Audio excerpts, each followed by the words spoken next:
বন্ধুরা, তোমরা দেখে নাও আমি আজকে কোথায় গেছিলাম হচ্ছে আমার কাকিমাদের ভেড়িতে গিয়ে আমার এত ভালো লাগলো। কাকিমা অনেক রকমের গাছ বসিয়েছে ভেড়িতে। তো এই শাকগুলো আমার চোখে পড়লো, আমি শাক তুলতে শুরু করে দিলাম। আমি একা না, আমার সাথে কাকিমাও তুলছিল, কিন্তু শাকগুলো দেখে আমার প্রচণ্ড ভালো লেগেছে। এরপরে শাক তুলতে তুলতে আমি দেখলাম, হাঁটছিলাম, কাকিমা দেখলাম শাক তোলার জন্য পুকুরে নেমে পড়েছে। এত সুন্দর শাকগুলো দেখে কেউ লোভ সামলাতে পারেনি। তো কাকিমা পুকুরে নেমে পড়ার পর ভালোভাবে তুলছে শাকগুলো, আর আমি চারদিক দেখছি।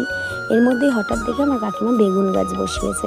খুব সুন্দর বেগুন হয়েছে। কাকিমা আবার দেখছে আমাকে দেওয়ার জন্য কোন বেগুনটা বড় হয়েছে। তো বেগুনগুলো দেখার পরে কাকিমা আমাকে এখান থেকে একটা ছিঁড়ে দিল। তো বড় হয়নি, আরও বড় হতো বেগুনটা। এরপর দেখলো কাকিমা।